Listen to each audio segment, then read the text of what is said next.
Morning, everybody, on this fine Saturday morning. And this is Heather Cox Richardson beaming to you from her YouTube channel, and Joanne Freeman beaming to you from her YouTube channel, because it appears we have figured it out. Good morning, Joanne. It took us a little, you got to be honest, we had a minute or two this morning of technical playing, but still.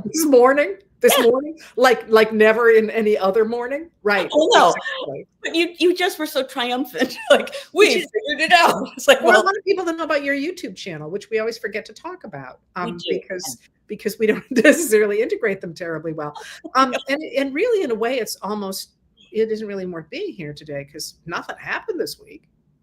No, I mean, what the heck can we talk about? Yeah, did you like go for a run? You will never, ever stop. And that is one of the things I love about our relationship. Yeah, once you got that joke, you can't let it go. Yeah, so what the heck, as one says, apparently, just happened in that, I mean, I'd love to talk to you about how it all appears to be melting down at this moment. And by it, I mean the Trump administration. Yeah. But I think one has to acknowledge this split in the country, and what I really mean is among Republicans, over the increasing evidence that the man sitting in the Oval Office of the White House participated in what certainly looks like a child sex trafficking ring. And people are defending it. Certain people are defending it. I know. WTAF. Right, exactly. We've now gotten to, well, was it really pedophilia? No. I just cannot with that. Megyn Kelly, I have not engaged with any of that because I am beside myself. No, right. Totally. And that's why, one of the words that we used as we were beaming in and being so smart that we didn't have to figure anything out this morning was the word monster or monstrous. Because certainly for me, in the last, not only the last week, but in the last week, because it's intensifying and because things do feel that they're coming apart, and because the president is behaving even more than usual as kind of a caged, backed against the wall animal, it's been particularly monstrous and nasty and hard. Even, I want to be like there and watching what's happening. And this week I actually had to sort of put the phone down or put the computer away for a little bit because it's so dark and ugly. So interestingly you say that, because I did the same thing. I left, and by accident, I left my phone behind when I left the house 3 times this week, which I don't think has ever happened before. And I thought it was just that in many ways, I hate to say it, but where we are is a little bit boring in that, we've been doing this for 6 years. So it's not, I want something creative. I want something new. I want something interesting. I want to work on the new book. One more slide into the abyss with Donald Trump is just not a good place. But it does raise the question, I think, of why some people think that Trump's behavior is acceptable or even more admirable. And, you've talked before about Andrew Jackson and what's going on with Andrew Jackson. And I could throw in Andrew Johnson. Former presidents both, by the way, people, 1830s and the 1860s.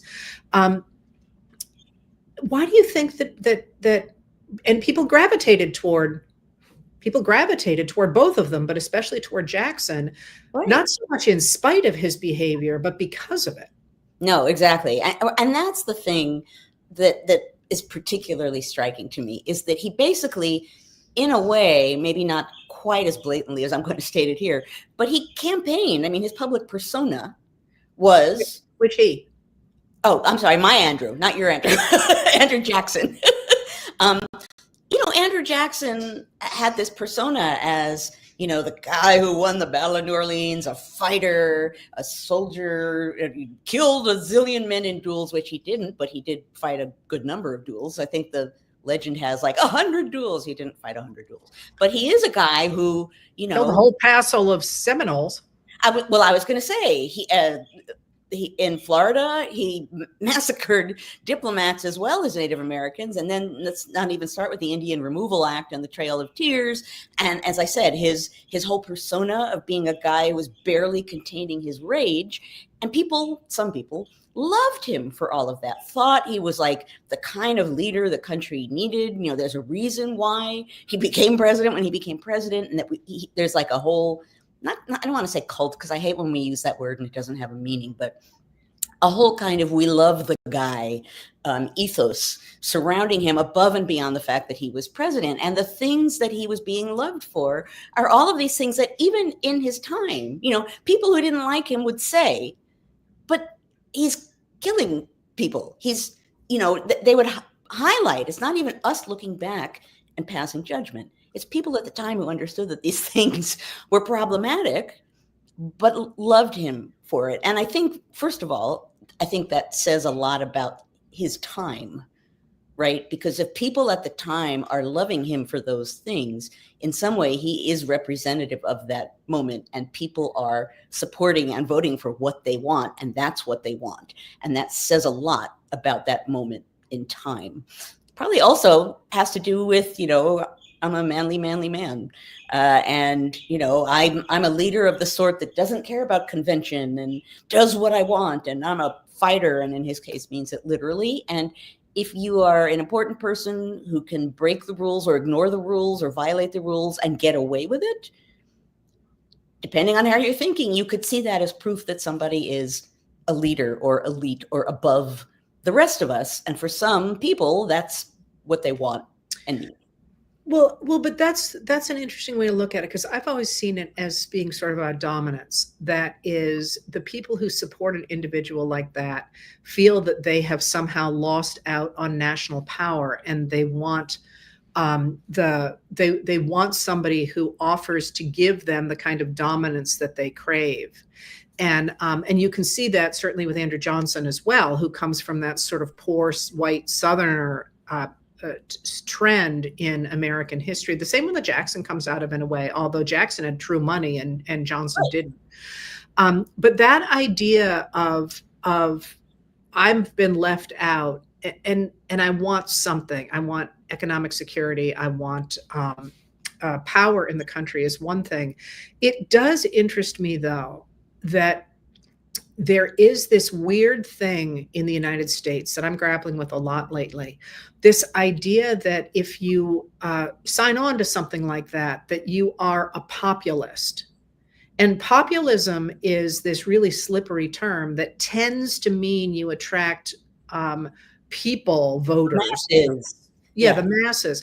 And yet you think of something like Johnson or Jackson or Trump nowadays, the people that he is empowering to dominate are actually the very wealthy, the urban dwellers, the people who need those votes from the populists, but who are never going to do anything to help those people.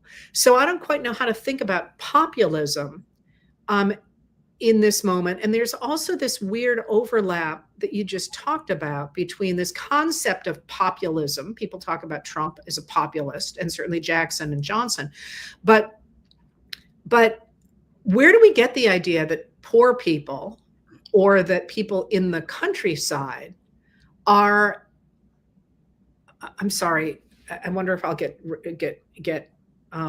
put in the algorithm for this, are assholes?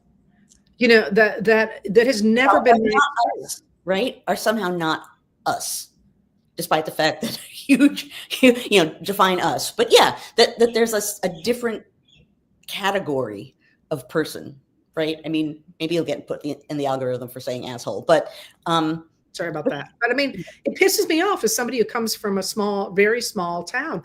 Like I was saying this to you before this, there many times you see prize-winning books that purport to be about rural America, and the people are all committing incest and eating each other, and they're just horrible, horrible people. And I'm like, this is a rich New Yorker's, no offense, of opinion about what it looks like to live in the country. This is not what living in the country looks like. And this, I don't know. I'm trying to grapple because of the whole concept of populism and progressivism, as if there's something different. And in my experience, people in the country are often more progressive than people who don't, and who live in the suburbs, for example. And I just feel like somehow we get all these things tangled up, and they're giving us a really bad lens through which to look at the present, where people are making assumptions about who is progressive, who is regressive, and what people are actually voting for when they vote for somebody like Donald Trump. Right. I mean, the way that you just put it makes me think, and I'm spitballing here. The way that part. Pardon? Eating each other part. Yeah.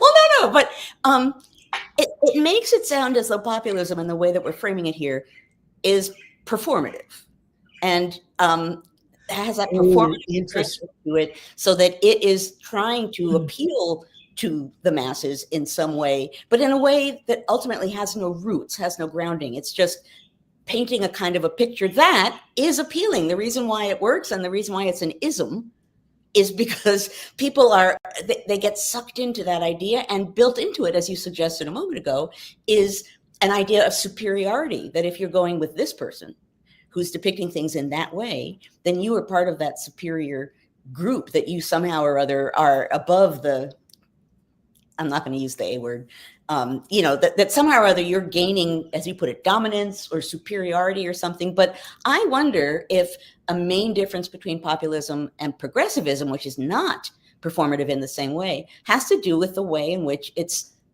focused on, more than anything else, appealing to the masses, not necessarily serving them, but appealing. Okay. For people who don't know, Joanne's first prize-winning book was about the performance of honor in the early republic. So she's really good on this performance stuff. That's really interesting, because Jackson was performative, Johnson was not. But in this moment, well, just because Johnson's kind of his own kettle of fish. He's a fascinating character, a deeply problematic character, obviously, but he didn't appeal to the masses very well at all. But in this moment, in today's America, when we talk about populism, the degree to which it is tied up in performance, if you look at what this current White House is doing with Kristi Noem and her videos, and the Department of Homeland Security with its Nazi stuff, I mean, the constant, here we are for you in these slick videos, and the assumptions that people are making, and by people in this case, I mean pundits, are making, that this does in fact appeal to a popular base. I mean, I wonder, it makes me think of the whole idea of the fact we have to have these giant trucks for, the rural Americans. But in fact, it's not the rural Americans who are buying those essentially way oversized suburban vehicles. It's people in the suburbs and in the cities who want to cosplay as somebody who, I mean, those trucks are crazy expensive. They're, I never see the kind of things I'm talking about. You don't see those in rural Maine. You just don't. They're too freaking expensive, among other things, and they're not useful. Well, this is really interesting. I think actually it's a performative administration, just in the way you described it, putting on a show, and violence is a fundamental part of the show. It's like scripted in, literally. Needed or not, actually mostly not needed, part of the script. And the question here, maybe this gets to where we are this week, what happens if you're putting on a show and the audience isn't there for it? The audience is watching. Go ahead. So that's my point, is what if all of this performance, which from the beginning we've seen and been, some of us at least, screaming about, what if you're putting all your effort into putting on this show to show how important you are and how superior you are and to get everybody to support you, and then suddenly some people are not happy with that message, some people aren't falling to it anymore, the edges, the curtains being pulled up on the stage around the edges so that what's ever happening behind the curtain is being seen. If you're a political movement or administration, what does that do? Well, I'm going to push that further. Because I don't know if you saw the story that came out in ProPublica yesterday. And by the way, ProPublica has been on fire now. I mean, they've always been great, but oh my God. about, remember the thing in Chicago where the federal agents came in a Black Hawk helicopter and hit and in these That giant apartment building. Yes. That's right. And they arrested 37 people. They took everybody out and made them stand outside, in their underpants and all that for hours. They ended up arresting 37 people, and they had this video of, and they all, they're all heads down marching along. I mean, it's a clearly scripted video. And that the Department of Homeland Security put out. They did arrest 37 people, and they went in front of the cameras and said they are all members of Tren de Aragua. They're all gang members. Well, in fact, the government didn't charge any of them. And it later claimed 2 of them were gang members. And in fact, the ProPublica writers found one of them who said, I got no criminal record. I got nothing here. And it turns out that what they did, and the ProPublica people went into the courtrooms and listened to the cases, and the government lawyers never said anything about criminal behavior. They basically said, you can self-deport or we can throw you out. It was, and what is interesting about that is that, first of all, those stories are coming out, but we are getting a different visual from people on the street. And Right. if you think about that and those images, and that image that came out yesterday of, I think he was a Catholic priest who was being arrested. Down on the ground. Yeah. I mean, talk about, I hate to say a prize-winning photo because there have been so many lately, but heavens, was that an image to counter what? Oh, yeah. And he said, he had written an op-ed that I read yesterday, in which he said, if you're trying to find God, you should be with me in the front lines. And that is a form of populism, real populism, that seems to be getting a lot more traction in this moment than the performative Kristi Noem on a horse. But here's the difference, right? So we've been seeing some of that message and some photos like that, and footage from people with their phones pointed at horrific things happening. That's been out there for a while, but now it feels and looks different. And I do think that's because, the performative component of it, I think when this administration started and went right in with, performative violence, deliberately, aggressively performative, because that's part of the insult of it, right? It wasn't even bad enough that there was violence. The importance of it was, you have to see us being violent, and look at us. We're showing you how horrible and violent we are. Look how powerful we are. That because that second half of it no longer is in place, it no longer applies, it means that people pushing back look more powerful. It means that the moment that we're in, I do think the performance is no longer playing the way it did. I think there are people, if not in the way that some might want, stepping away and saying, wow, this is really bad, which they could have said 2 or 3 months ago, but regardless, I love the concept, and I guess it's getting me in my gut in the same way that the violence does that for me, and in the same way this past week has gotten it for me. There's something fundamental about the ethos or nature of this administration that has shifted, and it's not just Epstein, although that helped. There's something here that cannot be put behind the curtain in this performance. And in a way, there are any number of reasons why people in this administration are going to want Epstein files to go away. But one of them might be that the simple fact that we're talking about them and that they're out there, it's like knocking off the lights of the performance, right? Like we can't really see what you're doing back there on the stage, because in front is this other thing so I think I'm going at it in a very wordy way, but the performative component of it, the way in which that was part of the deliberate insult and attack of it, in addition to being part of the, appeal to people who wanted to feel that they had leaders who were powerful. And the fact that, as you and I started out by saying, this last week, even the two of us who are constantly tuned into what's going on couldn't, actually had to step away. There's something about that factor, and the fact that that's factoring down to people within the Republican Party that is shifting now. And as I said, it's not all Epstein, but that's a big part of it, because we started out talking before even coming on here about, we used the word monster or monsters. I mentioned that on my podcast yesterday, I titled what I did, "Who is the Monster?" And my point was, and I talked about Andrew Jackson, but my point was sometimes leaders are loved for the things that make them horrible. And that says a lot about the time that they're in, that the things that are horrible for are appealing to many people. It says more about the leader and very much about a time. But the monster, seeing someone as the monster, this is also all because I watched the new Frankenstein movie, which I think is very powerful. But regardless, I don't know. I'm going on and on because I feel in my gut that there's this performative component here, gets way down deep into something that maybe we haven't been aware of, but that contains a lot of the power of this moment. Well, going back to the attraction of a figure like that and the idea of dominance. I mean, one of the things the Epstein files have done is they have absolutely sent Trump into a tailspin. And he does not look strong. He looks incredibly weak. And as he is madly flailing, and similarly that he's freaking out over the tariffs, the blowback to bulldozing the East Wing of the White House is starting to hit home. The popularity is slipping. His mental health isn't good.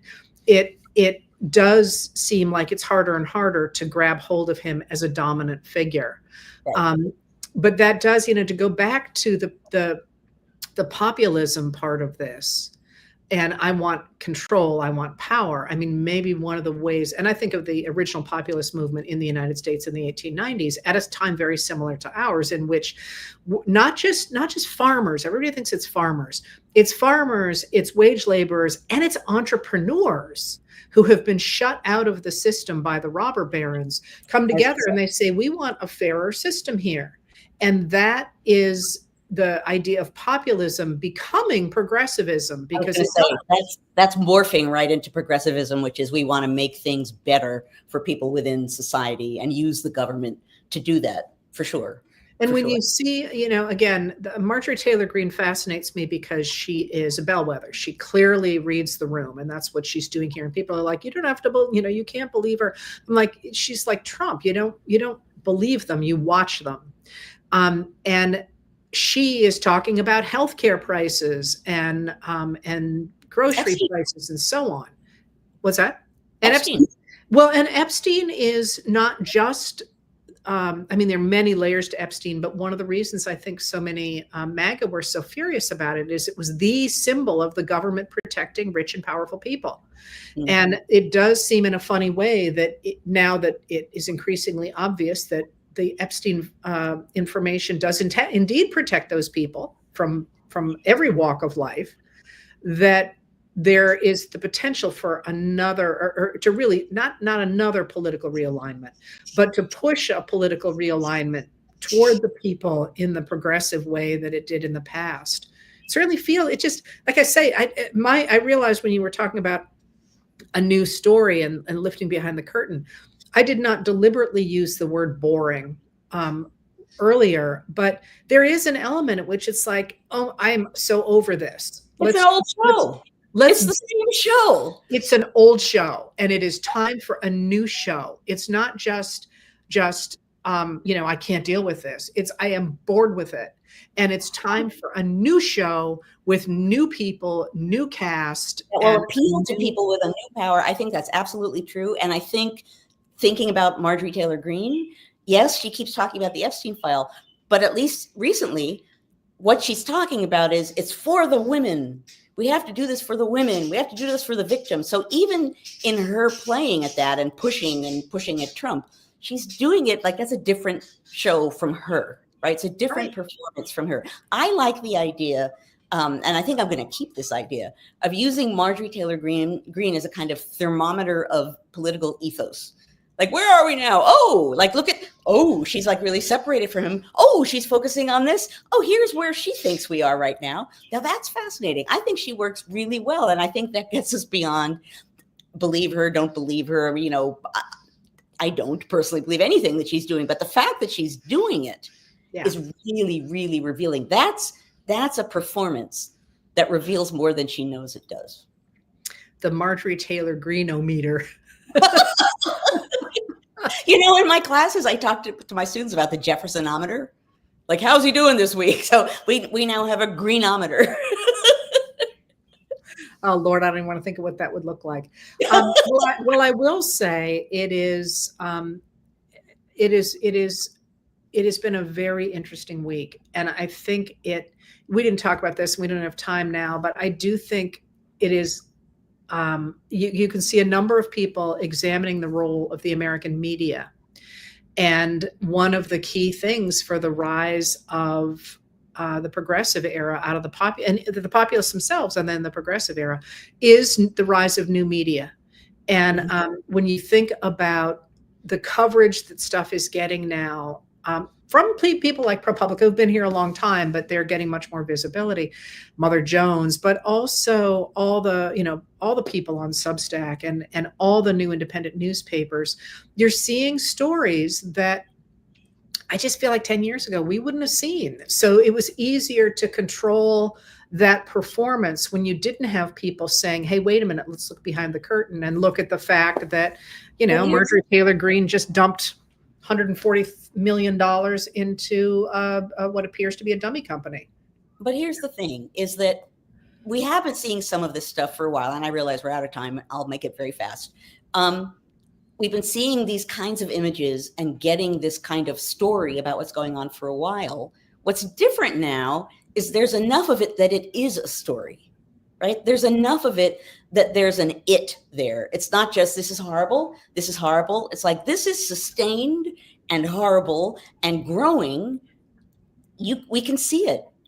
And it's not performative is part of it too. There's enough of it that you can't ignore it at this point. What that means, I don't know. But there's enough of it there that it's blocking out some of the light of that other show that we both just said, the old show that is no longer grabbing people in the same way. There is a new show coming from a different angle, and people are seeing it in a different way. And I think that photo, if folks haven't seen it, of a priest pushed down on the ground, his face down on the ground, that captures some of this moment.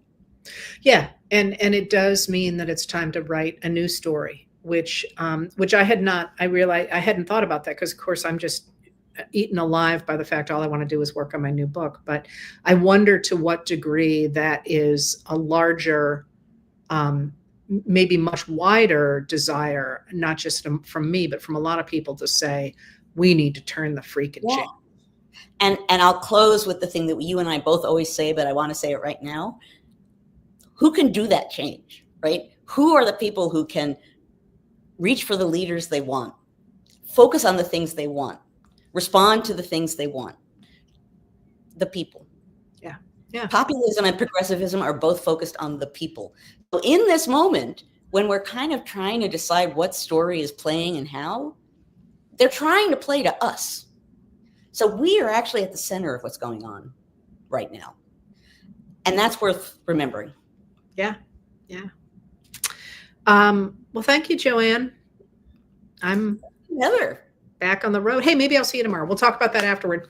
And thank you for ever being here, everybody. Remember, we always forget to talk about Joanne's page, which she did again. Thank you very much. Joanne's YouTube page is about to be hosting her other stuff as well, which is going to be growing very soon, and like this next week, right? Well, supposedly. I'm still working with some of the technical details. Might be an extra week or two, but very soon. It's no problem, Joanne. I'll help you with the technical stuff. So everybody say goodbye to Joanne, because you'll never see her again. All right, everybody. Have a great week, and we will see you next weekend. Love you, Heather. Love you too, Joanne.